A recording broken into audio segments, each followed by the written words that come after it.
Okay, so we have another video on the topic of Arknights Endfield pity system again, but not without a good reason this time. So we have some news from the Endfield Gamesradar interview. Over here it says, Arknights Endfield lead says good gacha systems don't impact the player's ability to enjoy the gameplay, and Endfield is trying to fix its confusing gacha. So that is the headline, and I think the most important part is that they're saying Endfield is trying to fix this confusing gacha. So I'm not entirely sure what this means, but I think it might mean that Endfield gacha might be changed a bit. Maybe it's like too confusing, or like, you know, the losing guarantee thing is too cruel. Maybe there might be some changes starting in a future version. Maybe it'll go to like the traditional, conventional Hoyoverse type of system where it carries over. Maybe following the industry standard might be better for the game. But that's just some initial observation from me. Let's continue reading. Yeah, it says here, we are also calculating how many pools players can get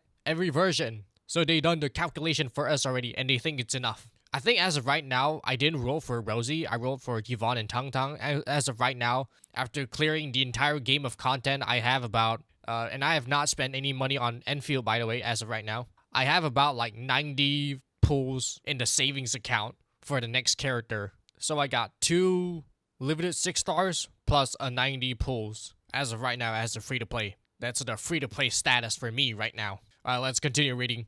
Even by gacha standards, progression and monetization in Arknights Endfield is pretty confusing. Before and at launch, the newly released action RPG spin on Hyperglyph, Arknights drew criticism for convoluted currencies, opaque character drop rates, and pities maximums, and a rotating banner that obscures how your investment is tracked. In an interview with Gamesradar at GDC, lead developer Ryan, his preferred name for press, discussed the response to Enfield's gacha system and some plans to refine it, as well as the impact of these systems on games as a whole. So I feel like Enfield gacha system is pretty good by, like, if you look at it objectively from like a gacha gamer point of view. But in terms of like mainstream internet opinion consensus, I think a lot of them actually like see the Enfield gacha system pretty negatively. I think they don't quite understand it, and they think it's like just very confusing. So they just kind of think it's bad. And then there's like people like Saint Tontas who just say that Enfield gacha system is bad, and then maybe a lot of people believe it.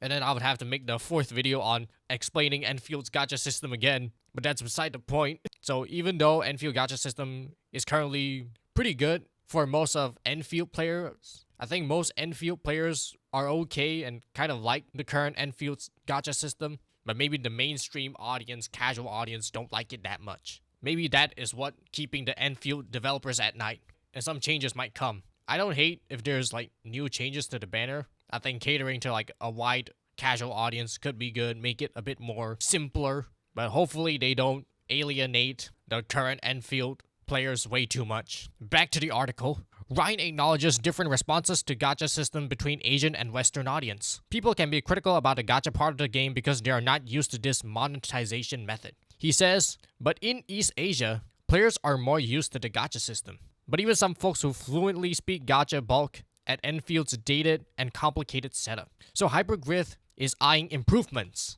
Ryan says, we are giving out more in-game currencies for our start, and we use the questionnaire and our in-game data to see if players are feeling paywalled by the gacha system. So very important, they say they're eyeing improvements. They also said things like, people in East Asia are more acceptable and tolerant towards the gacha system, while, you know, the Western civilization does not think very highly of gacha. And maybe that's just a cultural thing. But you know, things can change. Maybe as time goes on, Western civilization will begin to embrace gacha gaming. What else did they say? Oh, they say even some people that are like gacha gamers also don't think Enfield gacha system is that good. I feel like a lot of these opinions are from like the OG Arknights players. I saw a lot of their tweets and they're saying that maybe Enfield should like go towards like the OG Arknights pity system, like the limited character after it expires, it joins like the unlimited 6-star. Like you can lose your 6-star to the previous 6 stars. They just join the pool of the wishing pool. They don't leave forever like other gacha. Enfield kind of meets in the middle. You can lose to the previous 2 characters, but after like 3 banner cycles, the character is fully gone until like the next rerun. So each character has like, honestly has like 3 banners, which is okay, I guess. But sometimes this could work negatively. Like, I already have Yvonne, I already have Tong Tong, and for Rosie, and if I pull for Rosie, I might risk getting Yvonne and Tong Tong again. So this type of banners does influence the pulling strategy, creating more tactical thinking behind each pull. They also said something like giving more currencies. Every gacha game says this. And also using questionnaire and in-game data to see if players are feeling paywall by the gacha system. So I haven't done the survey yet, but I'll answer it right now. Do I feel paywalled by the Endfield gacha system? I think to a degree, a bit, but only because I can't randomly pull on a character banner without losing guaranteed. Because, in Endfield, you have to pull, you have to assume that you're going to lose all your 50-50s until you're guaranteed, which is 120 pulls. And, in other gacha games, you can just randomly do a few pulls and go. Endfield, you can't really do that. You will lose the guarantee. So, if Endfield had, the typical gacha system, I probably would have pulled Gilberta. I didn't pull Gilberta because I was saving everything in my entire account just for Yvonne. And it came true. I lost all 120 pulls towards Yvonne. Thankfully, I got lucky again and got Tong Tong in the random free 10 pull. But in Enfield, you have to pull with 120 pulls at hand. If you don't have 120 pulls, you basically don't pull at all unless you get the free limited 6-star pull. So Enfield, you have to be a bit more patient, a bit more disciplined with your pulls. No goofing around. This might go against the typical gacha style of gameplay where most people do just goof around and do a random roll and see if they get it. They get very excited if they roll if they get the character very early. So that doesn't really exist in Enfield. In Enfield, it's almost like buying a character with the currency. And if you get the character early, you get rewarded with saving a lot of the pulls as currencies. It's a bit different, but I think it's worth trying a bit. Anyways, back to the article. To help offset and prevent that paywall effect, the opening hours of Enfield has been adjusted. Ryan says, and designated selection permits have been added to let players grab a character of their choice quickly. Most of the players can build a top-tier team in the current version, he says. Okay, I don't quite understand what this opening hours of Enfield have been adjusted. Is Enfield closed at night? Maybe this means the banner time. I don't know. Let me know in the comments what this means. They also said designated selection permits. I think this is changing the exclusive 6-star pull into just a standard general 6-star pull that can be used for all of the limited banner. They just give you the straight currency like other gacha games. Because this Enfield game, they do give you 10 6-star pulls that you can only use at the current banner. And then you can also get a bit more from the trading part in the store. And from Enfield team, they said most of the players can build a top tier team with the current version. And I think that is true. I could build with Yvonne and Tong Tong. I could build a premium cryo team. I also build a physical team with Enmin. I build a last right team, which is also a cryo team, just a budget version of Yvonne team. I don't have that much team, honestly. I think Heat character is very limiting because if you don't have Levitate, you basically don't play Heat. For Electric, there's Arowana. I haven't leveled her up yet. It seems like she's the only Electric DPS, so I'm gonna go for her annex. I already have her. I'm just gonna level her up after I optimize my physical team. I do have some videos planned for a free-to-play team soon, so stay tuned. Back to the article. They say, that's our goal, to give out more resources for players to build useful teams. He continues, and for players who think there are too many currencies in the UI, and it sometimes can be confusing, we're also trying to combine some of the currencies to make it more clear for players. And we are still creating more questionnaires for the next version to see if our adjustment works. And we hope to receive more feedback and in-game data to see if we need further optimization. Okay, so they're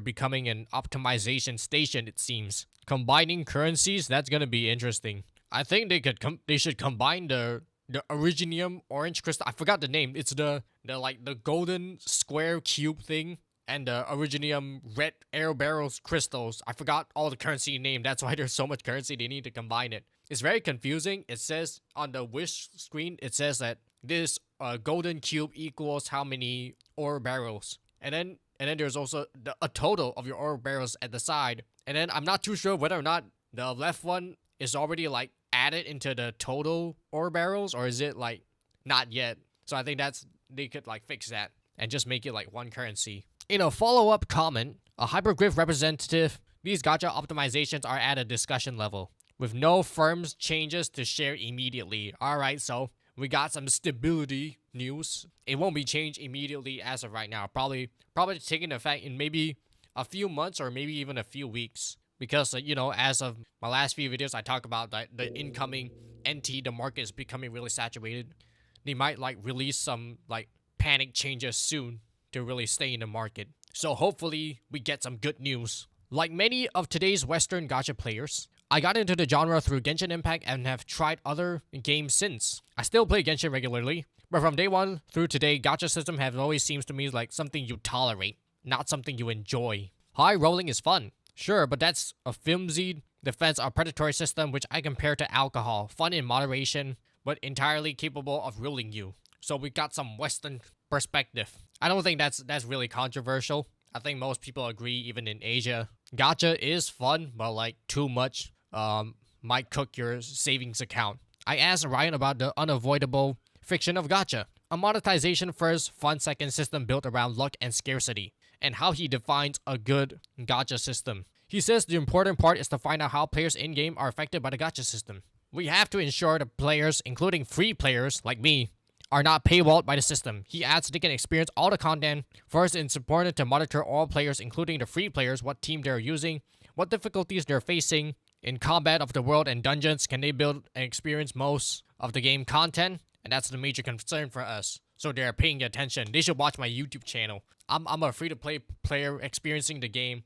See what type of challenges or how I play the game. They can learn a lot from subscribing to my YouTube channel. Anyways, we are also calculating how many pulls players can get every version to see how many characters they are expecting to get every version. Those feedback, questionnaires, and in-game data ensure that to minimize the impact of the gacha system to the gameplay experience, so most of the players are not affected by the system to enjoy our game. But still there are options for paying users to acquire more characters, more combinations, and play the game in a more personalized way. So for me, I think the most important part of the gacha system is to not impact the player's ability to enjoy the gameplay. The necessity of pulls per patch math demonstrate the reconcilable give and take of gacha systems. At best, they can be more generous and less frustrating. Personally, I find myself hoping for less gacha cruft entirely and more games like X Asterisk, a no-strings premium RPG released by Hyperglyph Publishing, ARM Gryphlight in 2024. Ryan says X Asterisk was one of our attempts to try out other possibilities of JRPG on mobile, and reasons there must be other possibilities for these games to develop in the future. Maybe we need to try more ways on monetization. And that is the end of the article. They have a little survey here. What do you think? Does gacha stuff turn you off a game? I would say I can deal with it. Alright, here's the poll. 25% says instantly. 57% say I can deal with it. And 18% like it. So 25% reject gacha gaming, gacha monetization altogether usually. Leaving out a 75%. So, 75% of the human civilization can accept gacha gaming. And I think that's a high enough percentage to justify gacha monetization.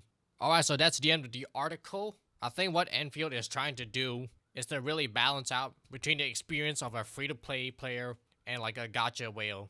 And see how these two experience really compare. As with most gacha games, honestly, they want to make free-to-play not too free-to-play lives, not too terrible. But also do attract more gacha whales to whale on their banner to have a sustainable monetization. So, Enfield gacha system is a discussion that can be discussed until the end of time. So let me know what y'all think and I'll see y'all next time.